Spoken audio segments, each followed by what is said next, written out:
¿El librito ayuda? Sí, porque para uno puede repasar y amplía la idea.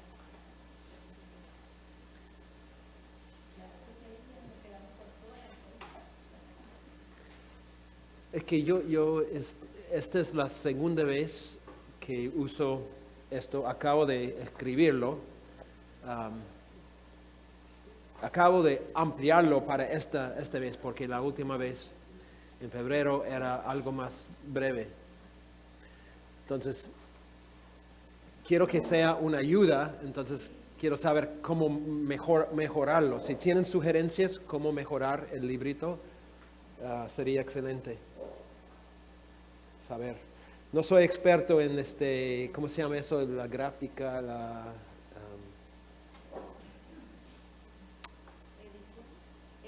edición o hacer.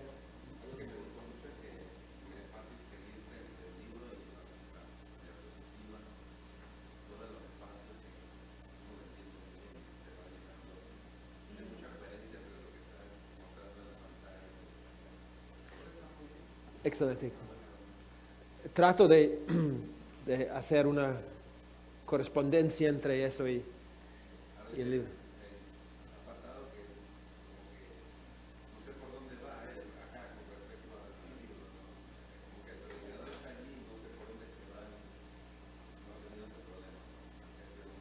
Excelente, gracias. Ok, vamos. Como yo dije, este tema del problema de la mente vamos a tocar con mucha más profundidad en septiembre. De verdad, era uno de los motivos una de las bases de desarrollo de todo el curso era ese punto. Entonces, estamos hablando de conformarnos a la imagen de Cristo y estamos diciendo que primero se trata de un cambio interno donde empezamos a reflejar el carácter de Cristo y segundo, la mente de Cristo, ¿no? Donde empezamos a aprender a pensar como Él pensaba. ¿Por qué esto es necesario? Bueno, es necesario justamente por lo que Pablo menciona en todos estos textos. Cuando él describe al ser humano, él dice que tiene una mente depravada, una mente vana o fútil, una mente carnal, una mente podrida, corrupta, corrompida. O sea, tiene todos los adjetivos muy bonitos para describir la situación noética, la situación de la mente del ser humano. Y a veces tenemos la equivocación de creer que en la salvación Dios hace un cambio radical, inmediato en nuestro ser. O sea, si la línea acá representa mi conversión, entonces yo soy no creyente, vivo por este lado de la línea. El momento que yo cruzo la línea y ahora soy creyente, mucha gente cree en lo que se llama un cambio ontológico, es decir, un cambio de mi ser, de la esencia de mi ser. Pero eso no es lo que pasa al salvarse. El cambio es un cambio de relación entre la persona y Dios. Yo sigo siendo la misma persona. Yo llego a este punto con las mismas maneras de pensar, los mismos deseos, las mismas luchas, cruzo la línea y sigo con todas esas cosas. La vida se trata de aprender a dejar esas cosas. No es que por convertirme Dios dice, te voy a quitar todo eso. A veces sí. Yo tengo un amigo que es pastor ahora, él era drogadicta y al convertirse Dios quitó eso así. Eso pasa a veces, pero por lo general es todo un proceso largo. Entonces, Pablo dice que la mente del no creyente es una mente así, con todas esas características. Yo cruzo la línea, sigo con esas características. Lo que tengo que hacer es reaprender a pensar. O pensar aprender a pensar diferente. Esa es la idea de este punto. Entonces, básicamente Dios está reformateando las estructuras de pensamiento, la mentalidad que yo tengo. Y es muy importante, no solamente algunas ideas u opiniones. A veces pensamos que Dios simplemente quiere cambiar algunas ideas que tengo, algunas creencias, algunas convicciones. No. Él quiere quitar el chip y poner un nuevo chip. Es un cambio total y radical. No solamente algunas convicciones o creencias, sino toda nuestra forma de interpretar y ver la vida tiene que cambiarse. Todo. El sistema tiene que cambiarse. Necesitamos un reformateo completo de la mente. Entonces vemos, por ejemplo, Pablo en Filipenses 2:5 dice, haya pues en vosotros, no sé por qué dice este sentir, porque literalmente dice esta manera de pensar. Lo que tiene que cambiarse es la forma de pensar.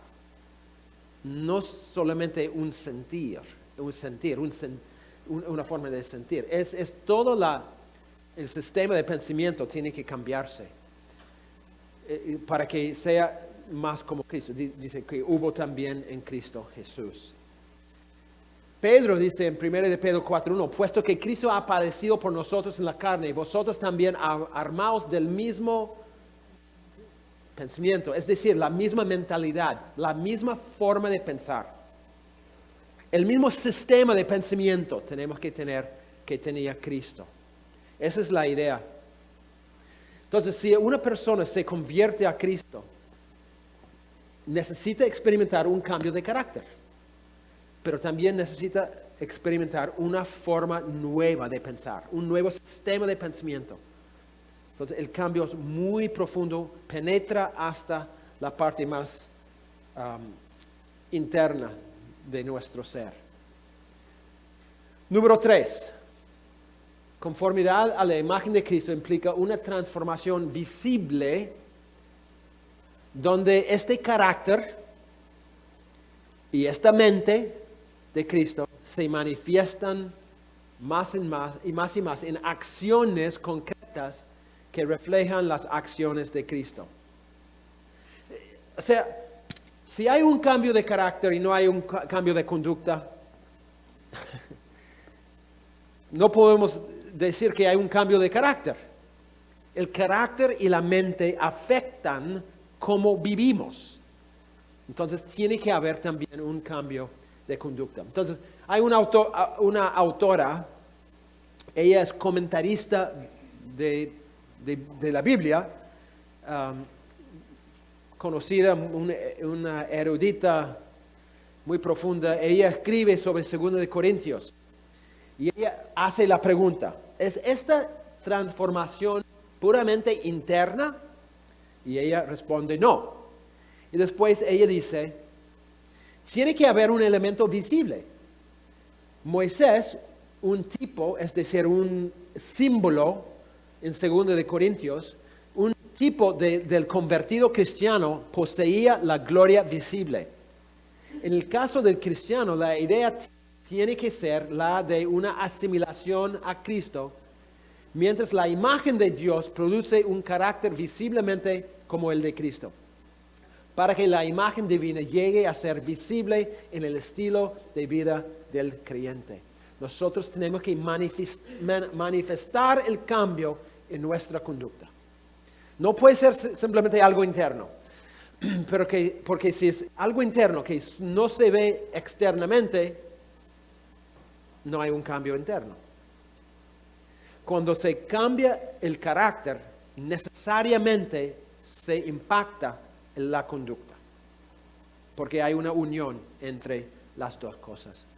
Entonces, 1 de Juan 2:6 dice, el que dice que permanece en él, debe andar como él anduvo.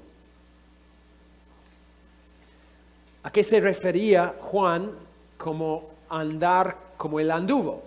Todo el contexto de 1 de Juan 2 nos dice que tiene que ver con guardar sus mandamientos. guardar sus mandamientos. Entonces, si una persona no está guardando los mandamientos, no hay un cambio en la persona. 1 de Juan 3:3, y todo aquel que tiene esta esperanza en Él, la esperanza de verlo al final de la historia, se purifica a sí mismo así como Él es puro.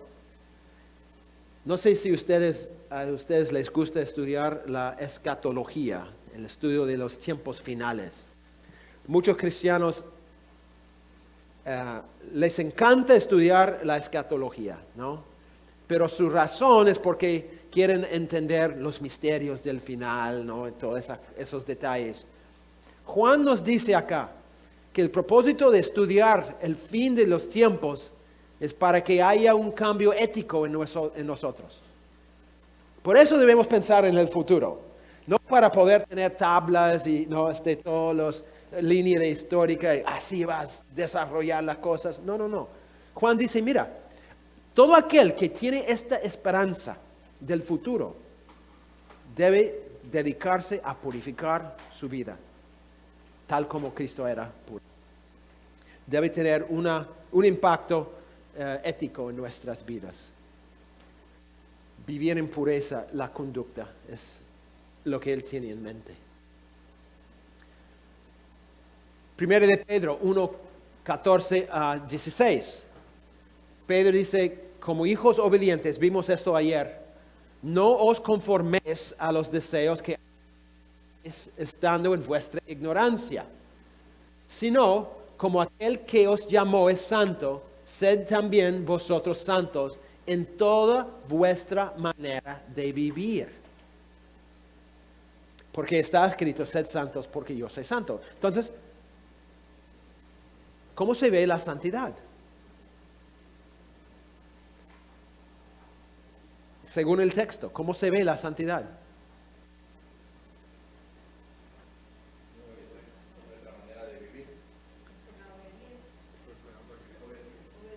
En la conducta, sí. Alguien puede decir yo soy santo, pero si no veo en su conducta santidad, ¿de qué vale? No es una santidad. Pedro dice, en nuestra manera de vivir, debemos vivir vidas santas. La conducta es importante.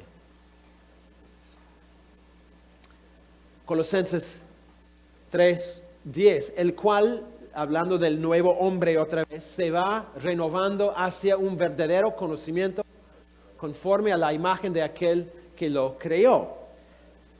¿Y cómo se ve esto concretamente? ¿Cómo se ve esta renovación del nuevo hombre? ¿No? Pablo explica en 13 a 14. Soportándoos unos a otros, perdonándoos unos a otros, si alguno tiene queja contra otro. Como Cristo os perdonó, así también hacedlo vosotros. Y sobre todo estas cosas, vestíos de amor, que es el vínculo de la unidad. Entonces, ¿cómo se ve ese cambio de carácter, ese cambio interno? ¿Cómo se ve? A través de conductas concretas. Yo amo, yo perdono, yo soporto. Entonces, tenemos que enseñar la importancia de la conducta, pero como dijimos antes, no empezamos allí.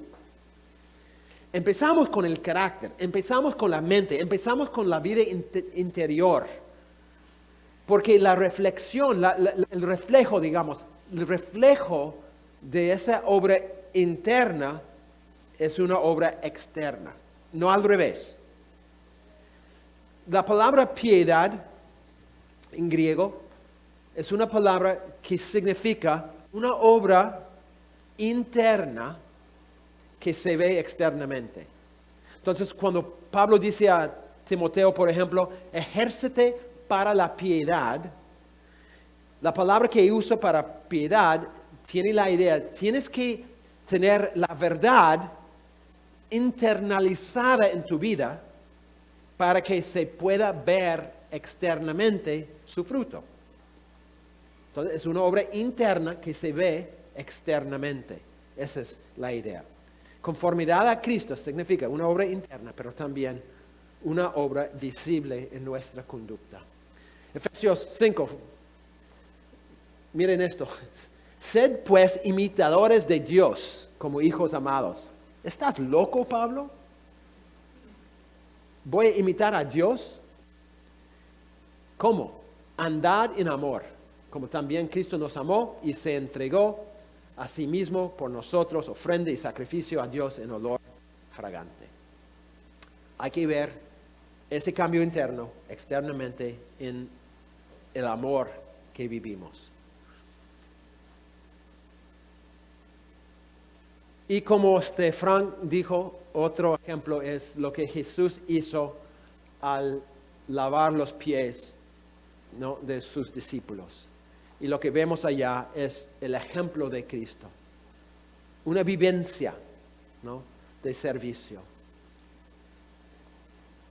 Ok, número 4. La cuarta afirmación acerca de esta conformidad a la imagen de Cristo. Conformidad a la imagen de Cristo implica una reorientación de nuestros amores, nuestros deseos, nuestras prioridades, que refleja una sumisión absoluta a la voluntad de Dios y un compromiso pleno con la misión de Dios, cueste lo que cueste.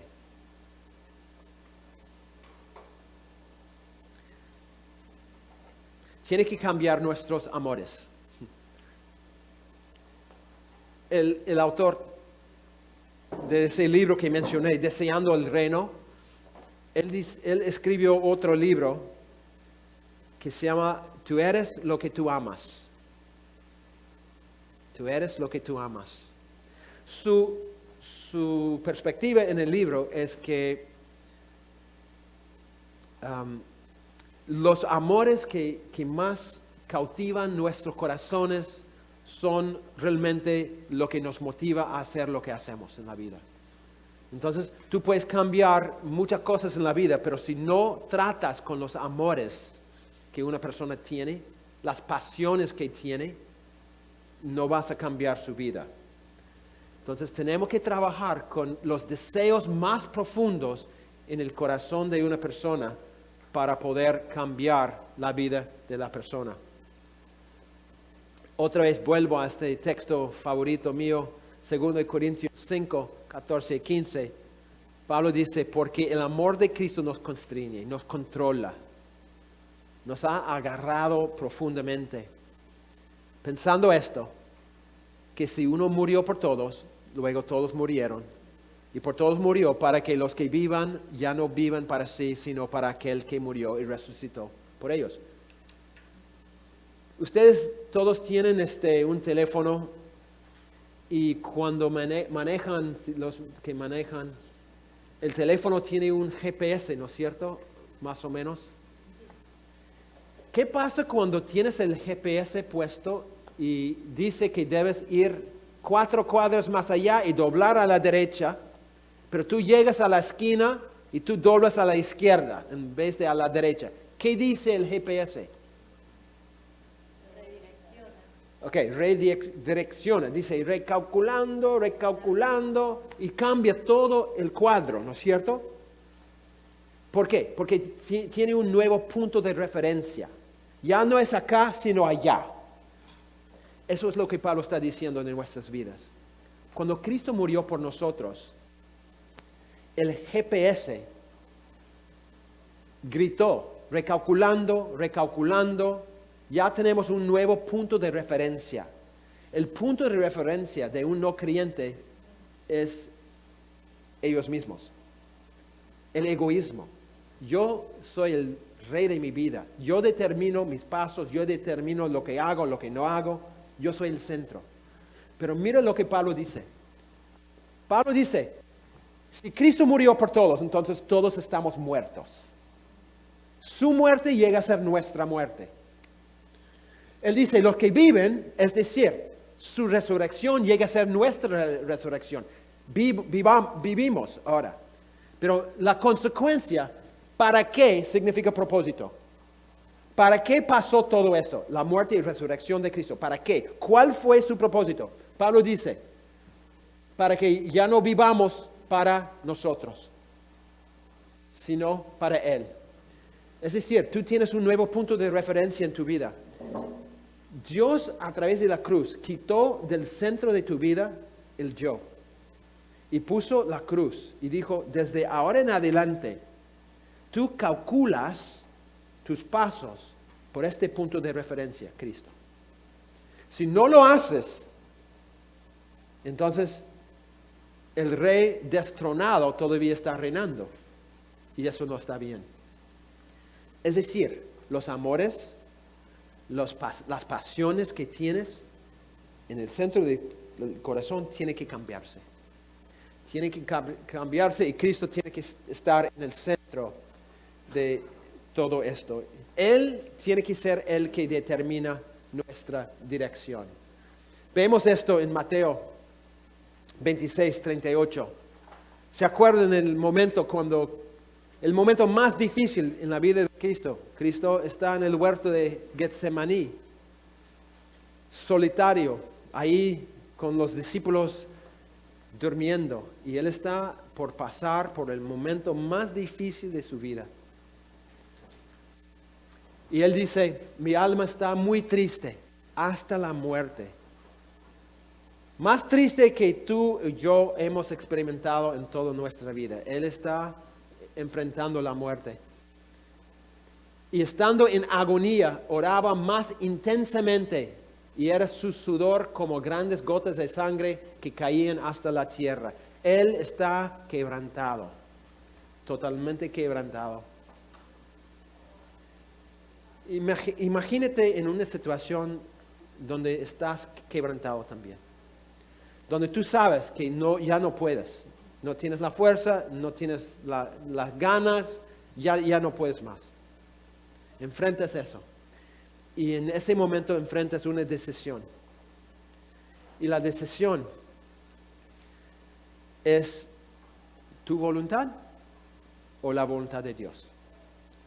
Jesús dice, Padre, si quieres, pasa de mí esta copa, pero no se haga mi voluntad sino la tuya. En ese momento crucial de su vida, Jesús no quería sufrir, pero Él dice, no mi voluntad sino la tuya.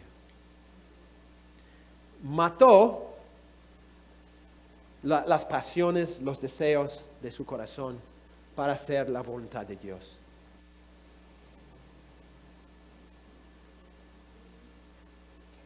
Pablo hizo la misma cosa. Filipenses 3, 7 a 8 dice, cuántas cosas eran para mí, las he estimado como pérdida por amor de Cristo.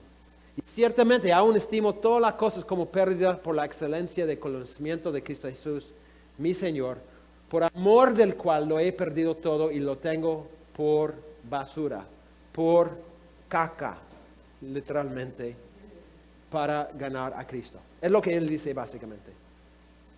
Yo tenía todos estos tesoros. Yo tenía un currículo espiritual increíble. Y yo lo he dejado todo. He perdido todo esto. Lo considero lo que era mi confianza. Todo como caca ahora. Porque yo he ganado a Cristo. Un cambio de prioridades, de valores, de pasiones completamente, dice Pablo, y su vida cambió radicalmente. Vamos a ver más adelante, otra vez en el otro curso, una revaloración de todos sus valores. Él tenía un sistema de valores y tenía un valor por cada valor, ¿no? Esta cosa vale $100 y esto 150. Viene Cristo y Él borra todas las cantidades y revaloriza todo en su vida.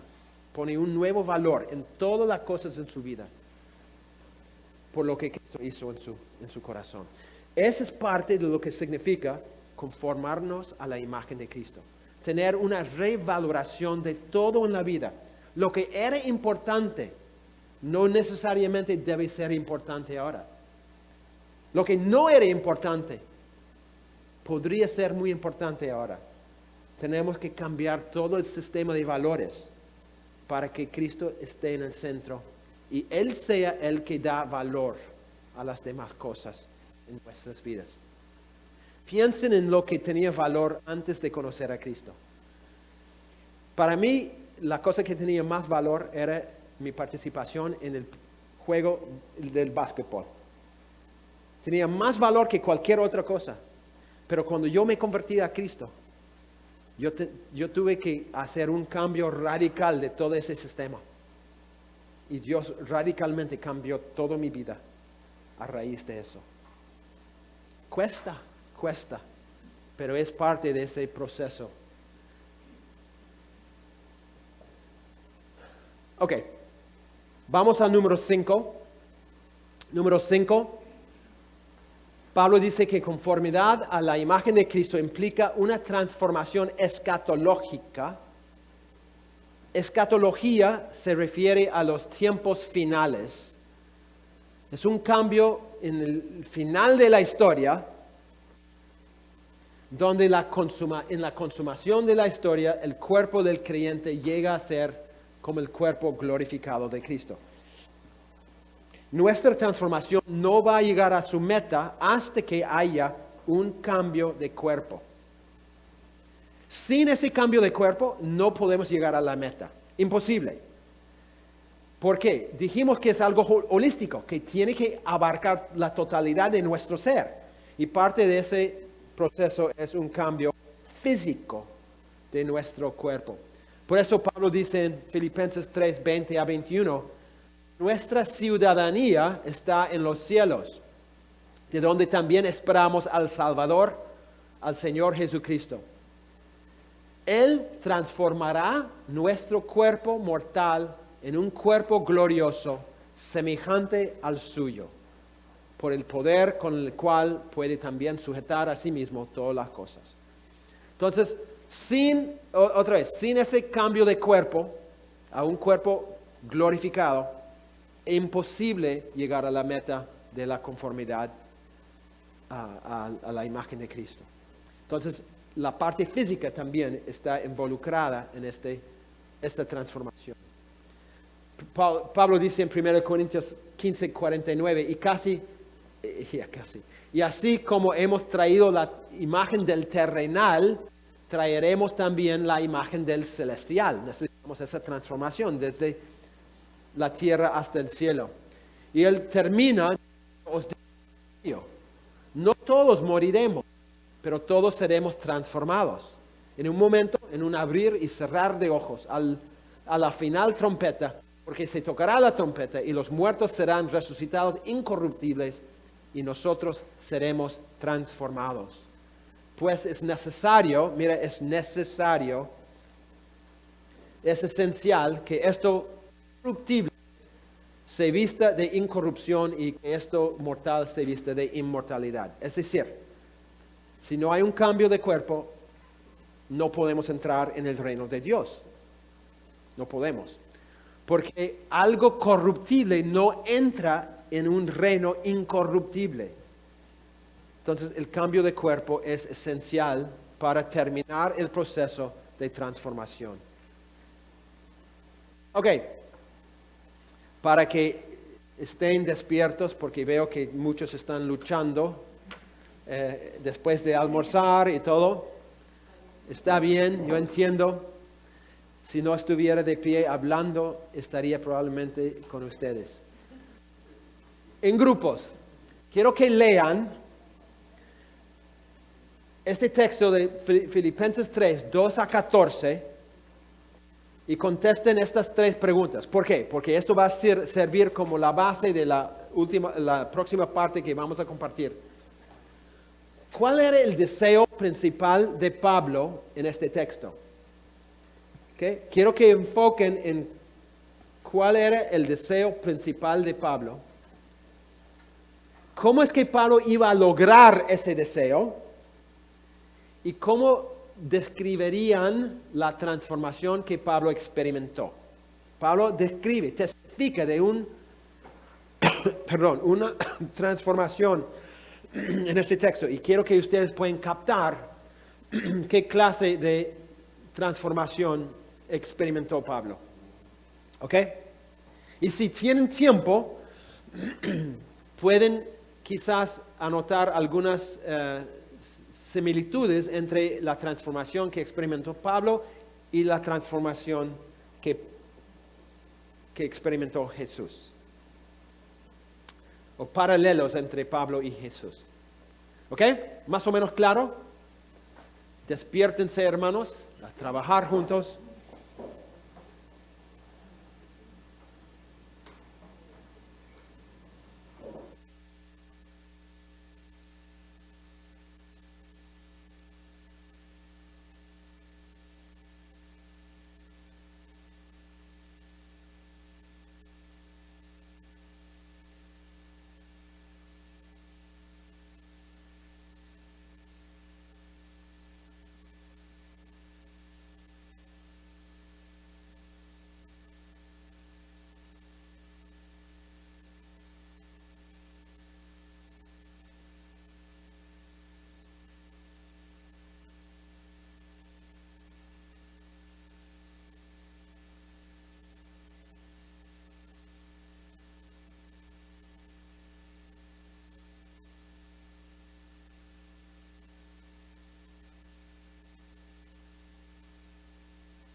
Vamos a avanzar.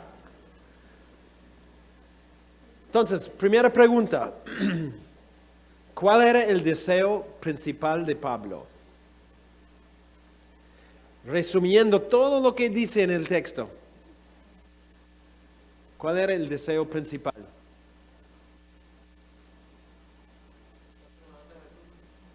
¿Perdón? ¿Ok?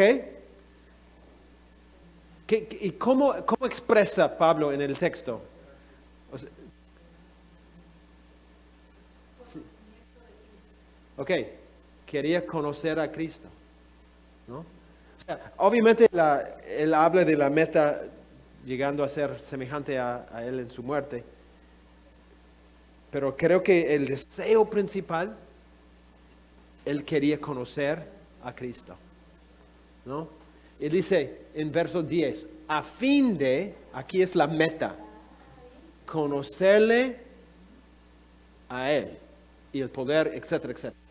Entonces, quería llegar a ser como Cristo. La clave para él era un conocimiento de Cristo. Y él dice que estaba dispuesto a perder todo a cambio de ese conocimiento íntimo de Cristo.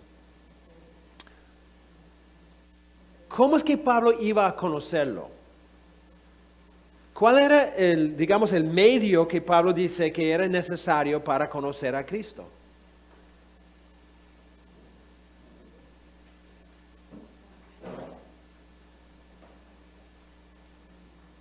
Sin miedo. Ok, dejando todo atrás, todo su currículo espiritual, todas sus confianzas anteriores, tenía que dejar. ¿Qué más? Hay más. ¿Cuál era la clave para conocerlo profundamente? Dice Pablo. ¿Qué?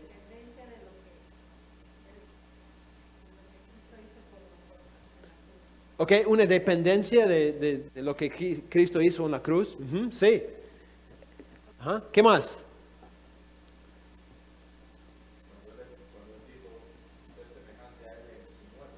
Ok. Ok, muy bien. Ser semejante a Cristo, lo que tú dijiste, ¿no? Básicamente a Cristo en su muerte. Vamos a volver a ese punto. Hay dos cosas más. Ok, tenía que perseverar. De hecho, en verso 15 o 16, él habla básicamente de ese recorrido que él tenía que andar. Ok, es lo que ellos dijeron, sí. Ok, es parte de ese proceso. Miren lo que dice verso 10. A fin de hacerle y su resurrección y una participación en sus sufrimientos, sus padecimientos. Pablo dice que básicamente hay dos elementos claves para realmente conocer a Cristo íntimamente. En primer lugar, yo tengo que conocerlo en su exaltación y en su humillación. Yo tengo que conocer a Cristo y el poder de su resurrección. Y todos dicen, amén, yo quiero también experimentar el poder. Pero él dice, pero también, para conocerlo de verdad, tienes que participar. Y la palabra participación, ¿saben lo que es la palabra en griego? ¿Cuál es la palabra? Yo sé que ustedes están diciendo, pero no hemos estudiado griego. Pero ustedes conocen esta palabra. Porque es una palabra que usamos en la iglesia siempre para hablar de comunión. Koinonia. Es la palabra koinonia. Es sus padecimientos. Cuando hablamos en la iglesia de koinonia decimos vamos a tener un tiempo de koinonia, que quiere decir vamos a comer. ¿No? Pero Pablo dice, yo quiero mencionar otro momento de koinonia. Es un koinonia de sufrimiento. ¿Quieres conocer a Cristo de verdad? Tienes que participar activamente en sus sufrimientos. Nosotros decimos y organizamos nuestras vidas para evitar de todos modos el sufrimiento. Al evitar el sufrimiento, lo que estamos haciendo es poniendo una barrera, impidiendo un conocimiento íntimo de Él. Lo que Pablo dice es que tú no puedes conocer a Cristo íntimamente sin sufrir. No puedes. El sufrimiento es parte, porque era una parte esencial de la vida de Cristo.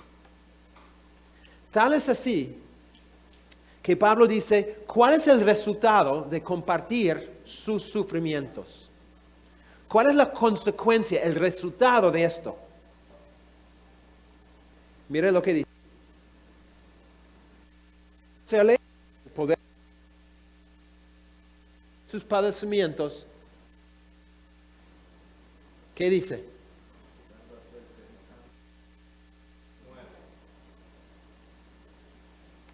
Tú dices, yo quiero ser como Cristo. Y yo pregunto, ¿de verdad? O sea, ¿entiendes lo que estás diciendo? Si tú dices que quieres ser como Cristo, eso significa llegar a ser como Él, no en su vida, sino en su muerte.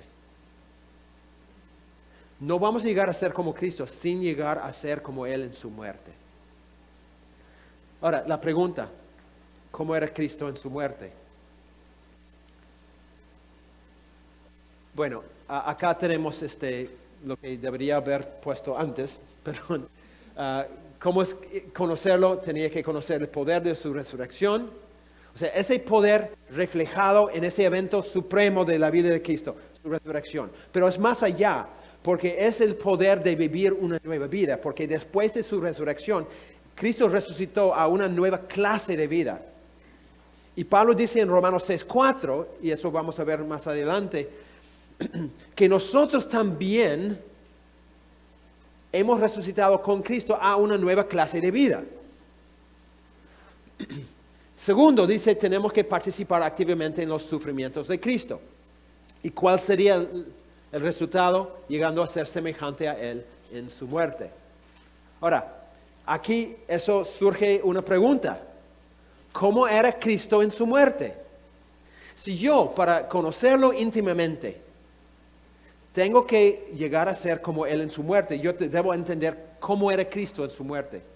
Para mí, el mejor texto para enseñar cómo era Cristo en su muerte es este texto de Filipenses 2, 5 a 11.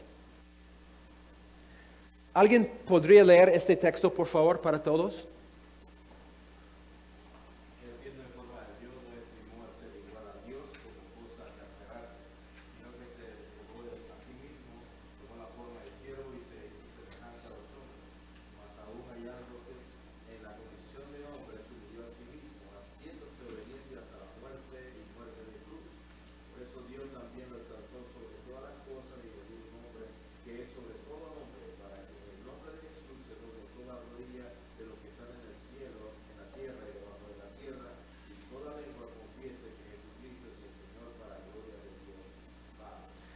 Gracias, hermano. Ok, entonces la pregunta, ¿cómo era Cristo en su muerte? 4 cosas que se ve claramente en este texto, que demuestran cómo era Cristo en su muerte. Primero, Cristo no pensaba que ser igual a Dios era algo que Él podría aprovechar para su propia ventaja.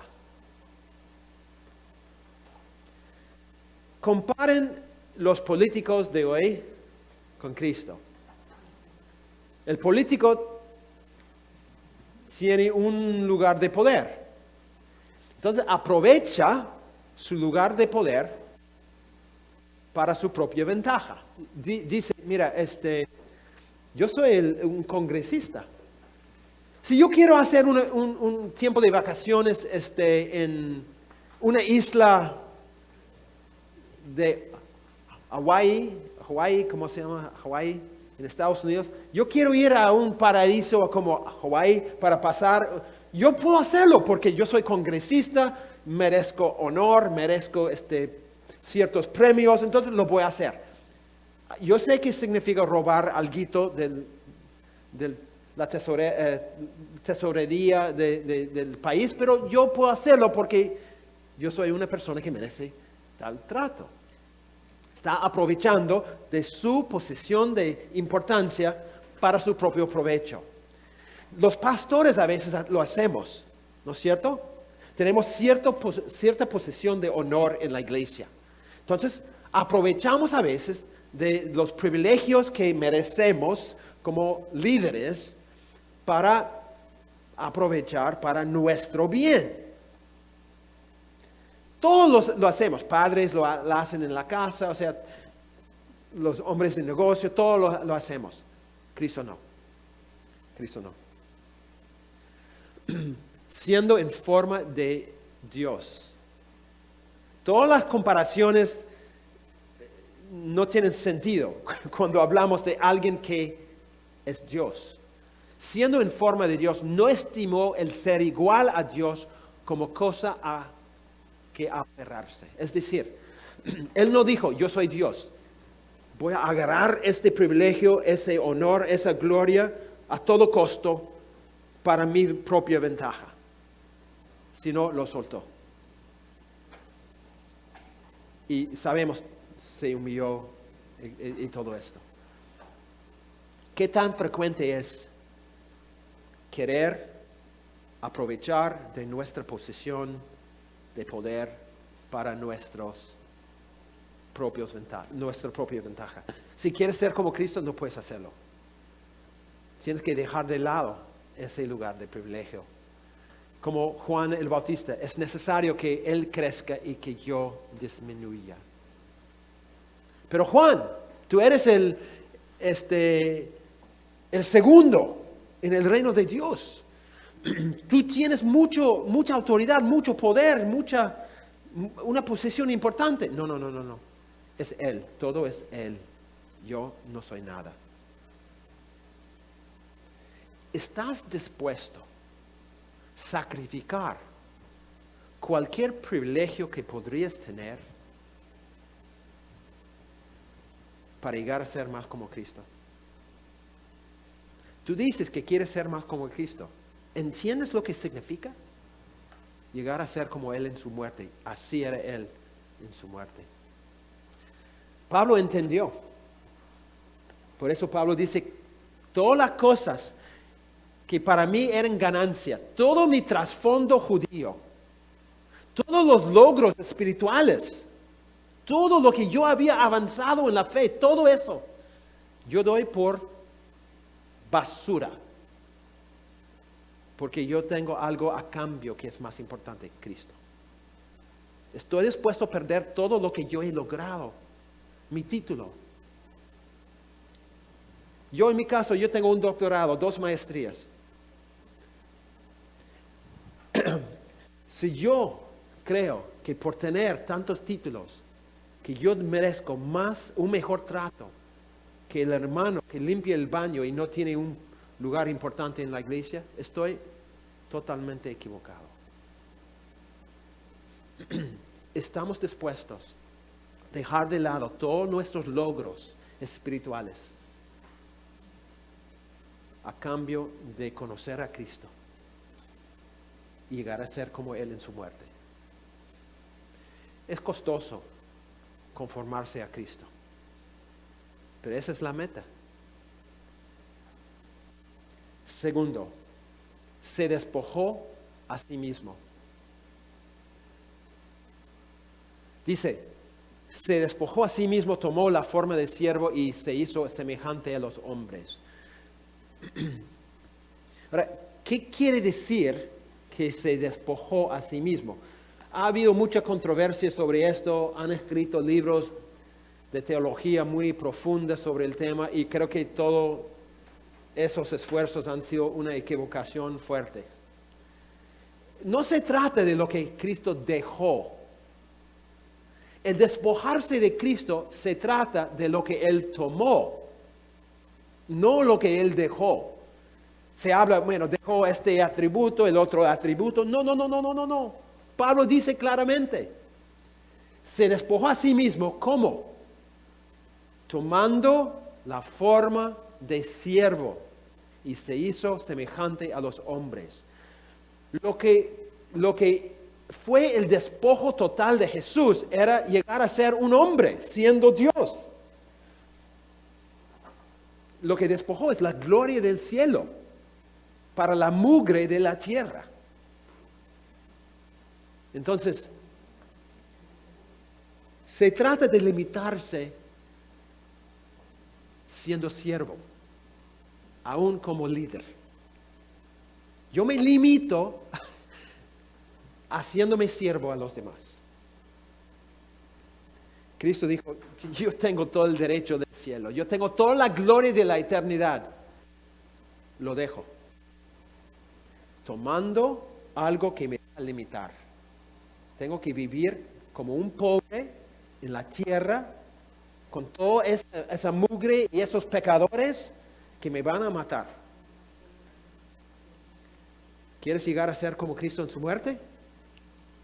Tienes que despojarte de todo, siendo siervo de los demás. Él se hizo sin reputación. Increíble, ¿no? Porque todo el mundo quiere tener una reputación. Todos buscan una reputación, pero Cristo se hizo sin reputación. Fue una consecuencia de lo que Él tomó más que de lo que Él dejó. Número 3, Jesús se humilló, llegando a ser obediente hasta la muerte. Entonces dice, se humilló a sí mismo, haciéndose obediente hasta la muerte y muerte de cruz.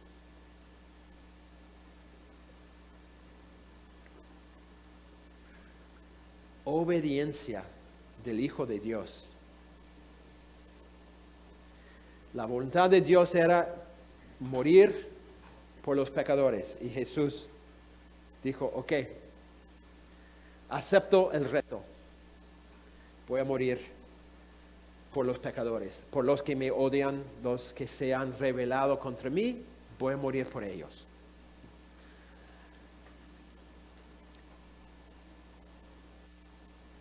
Y Pablo, tomando eso en cuenta, lo vivió también. Fue, como dice, fue esa disponibilidad de considerar todo como pérdida, de completamente vaciarse de todas las demás fuentes de confianza y pararse en una debilidad y vulnerabilidad absoluta, dependiendo solamente de Él que le había enviado, entregando sin reservas al propósito divino y al llamado divino que Pablo quería experimentar. Entonces, Dios le envía a Pablo a ser misionero. Y él va de lugar en lugar sufriendo, viviendo en escasez. Y Pablo dice, es lo que tengo que hacer, porque estoy siendo obediente a Dios hasta la muerte. Dios te tiene en un lugar, tiene un llamado, estás en medio de una situación. Y seguramente como ministro, como siervo, como miembro de la iglesia, ustedes experimentan maltrato, experimentan escasez, experimentan problemas, sufrimiento, persecución, un montón de cosas. Pero es que Dios te tiene allá y tiene un propósito.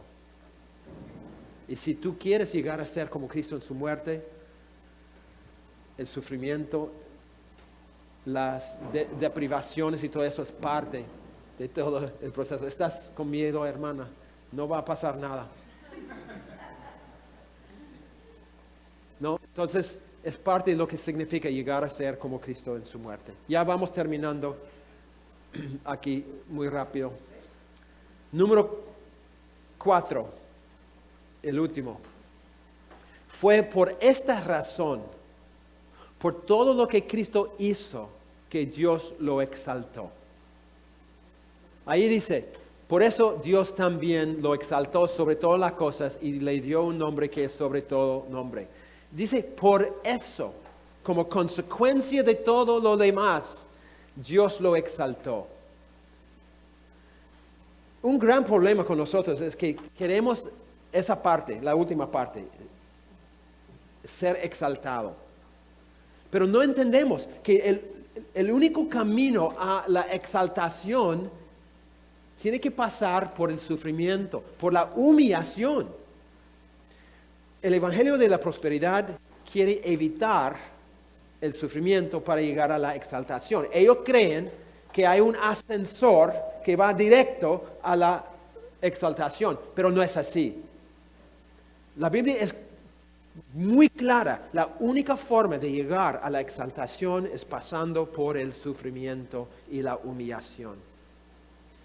Cuando pasamos por todo eso, Dios ya diría, ya es tiempo, ya es el momento para exaltar, pero la exaltación viene al final. Ahora, ¿qué significa conformarse a la imagen de Cristo? O mejor dicho, ¿cómo es que Pablo ilustra esta actitud de Cristo? Yo lo veo muy interesante comparar Filipenses 3, 4 a 11 con Filipenses 2, 5 al 11. Para ver la comparación entre Pablo y Jesús. Yo veo, por ejemplo, aquí dice Jesús, aunque era Dios, no estimó el ser igual a Dios como algo que él podría aprovechar para su propia ventaja. Y yo veo Pablo, aunque Pablo era una estrella avanzando en el judaísmo, con un currículo espiritual impresionante, él sacrificó todo para Cristo. O sea, él hizo exactamente la misma cosa. Tú dices, no, solamente Cristo puede hacerlo. No, Pablo es un ejemplo. Y nosotros también podemos ser ejemplos de esto. Podemos llegar a ser como Cristo en su muerte. ¿Es costoso? Sí, por supuesto que sí. Entonces, tenemos que preguntarnos, ¿cuáles son los privilegios, las bendiciones, las cosas que nosotros tenemos que estar dispuestos a dejar para poder llegar a ser como Cristo en su muerte? No estoy diciendo, a propósito voy a vivir en pobreza. No es el punto. Dios no quiere que todos vivamos en pobreza. No es así. Yo me refiero a, puede ser las confianzas que tienes, puede ser un montón de cosas. Tú sabes mejor que yo. ¿Cuáles son las cosas que tú tienes la tendencia de querer agarrar para encontrar tu confianza, tu importancia, tu identidad? Tú confías en estas cosas. Y Él está diciendo, suelta esas cosas. Quiero que tú tengas confianza en mí, nada más. Que tienes una dependencia en mí, nada más. Segundo, se despojó a sí mismo Cristo tomando la forma de un siervo. Vemos la misma cosa en Pablo. Reevaluó todo en su vida, considerando todos sus logros como basura, e iba en pos de su principal valor, conocer a Cristo, su Señor. La única cosa que tenía importancia para Pablo era conocer a Cristo. Y toda la vida se reorientó alrededor de esa búsqueda de conocer a Cristo. Entonces, ¿cuál es esa pasión en tu corazón? La cosa que más te apasiona, más te mueve. Si es conocer a Cristo, eso va a determinar todos los pasos que tomamos. Si es otra cosa, mira, si es el éxito ministerial. Yo conocí a un pastor, que era un pastor en Perú, de una iglesia más o menos grande, cayó en pecado. Un día me llama, me dice, mira, eso pasó, ¿qué hago? Y yo le decía, tienes que arrepentirte, tienes que hacer conocido lo que has hecho, no puedes esconderlo, tienes que revelarlo, hacer que la gente sepa, tienes que renunciar tu lugar ministerial ahorita. ¿Pero por qué? ¿Por qué no? Porque no eres calificado por tu pecado. Pero mírame, si tú te sometes a una disciplina, tú te sometes a un proceso, no tienes que perder tu ministerio. Es un proceso, pero no. Él quería mantenerse ahí en su ministerio. Al final perdió su ministerio.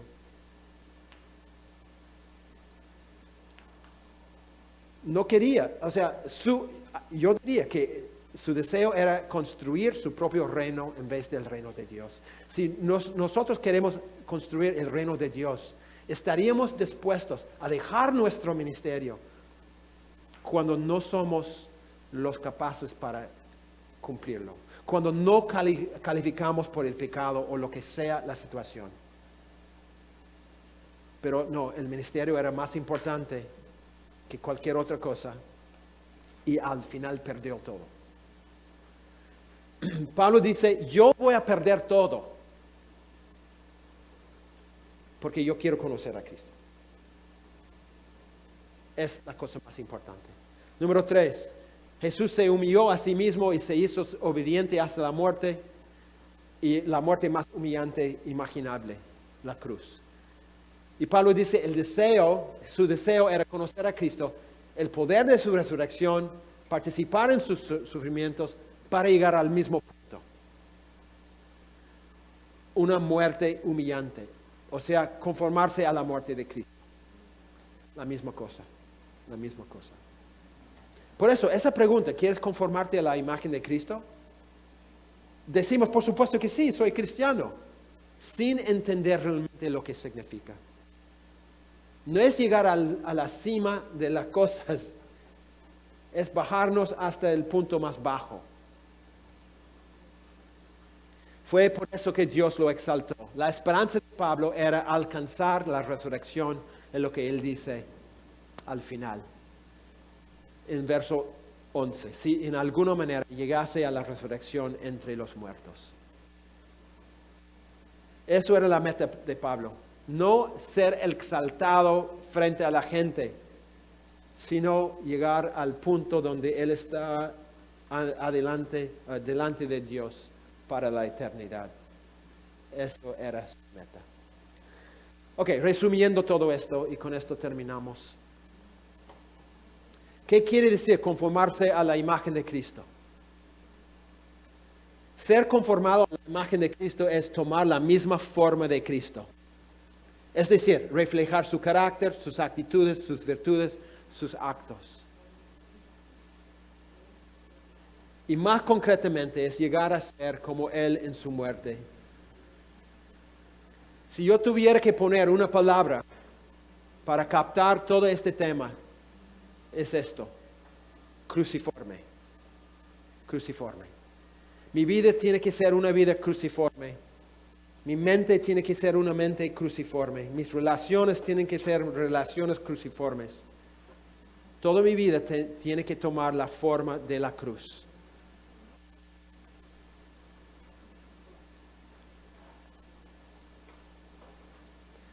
Probablemente no han podido llenar todos los espacios.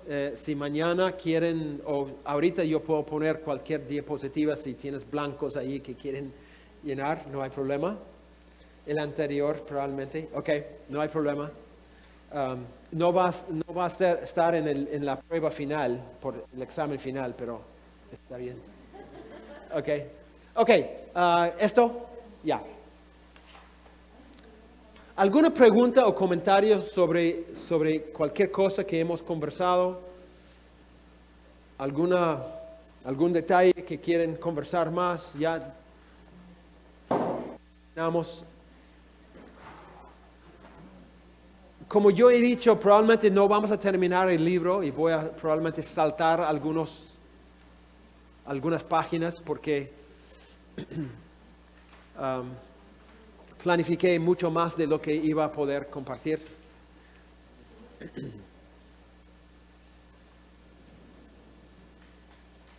¿Alguna pregunta, comentario, queja, algo que quieren compartir? Hermano. Hay muchos que, bueno, hablando de los pocos años que tengo y de los muchos ya también. Siempre escucha uno a predicadores, maestros de escuela musical y miembros de la iglesia decir, si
toda su impureza. Es algo muy, para mí ha sido de verdad un impacto porque me hace volver a hacer cosas que tal vez en algún momento uno dice, bueno, yo creo que ya puedo dejar de hacer esto. No, yo tengo que seguir haciendo. Nunca tengo que dejar de hacer. Tengo que seguir haciendo. Excelente. Sí, gracias, hermano. Esa idea de llegar a ser como Cristo en su muerte es algo que Dios tiene grabado en mi mente. Ahora, por enseñar esto tantas veces y es realmente no me deja. O sea, no vivo como debo vivir. Yo entiendo eso. Soy hipócrita en muchas cosas. Pero no puedo escapar esa verdad. Que yo digo que quiero ser como Cristo, pero tengo que entender lo que significa. Y significa llegar como Él en su muerte. Y eso significa despojarme de todo lo que... las cosas en las cuales yo confiaba por toda mi vida. No puedo confiar en mis capacidades. No puedo confiar en mi educación. No puedo confiar en mi fortaleza física. No puedo depender de nada de esas cosas. Dios puede quitar todo de mí en un 2x3. Entonces, si yo quiero poder soportar ese momento, yo tengo que aprender ahorita a depender de Él más nada. Y cuando tengo esa dependencia, Él produce en nosotros la fortaleza de poder soportar el momento futuro. El problema con muchos cristianos es que esperan el futuro para prepararse para el futuro. ¿No? En vez de prepararse en el presente para el futuro. Porque cuando llegue el futuro ya es muy tarde para prepararse. Él quiere que nosotros vivamos ahorita, llegando a ser semejante a Él en su muerte. Ahorita. Para que cuando venga la prueba, ya tenemos la costumbre de vivir muertos.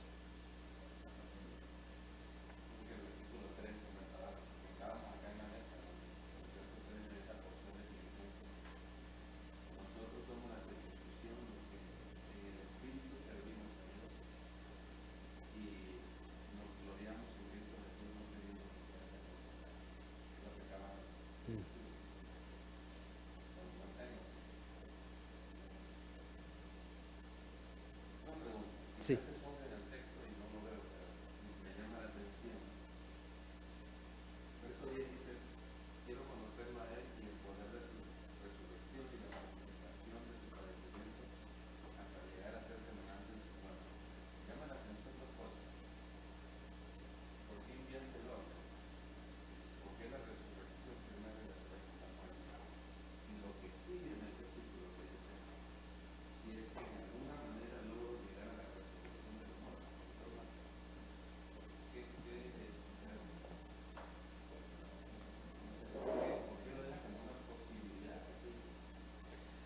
Bueno, dos comentarios.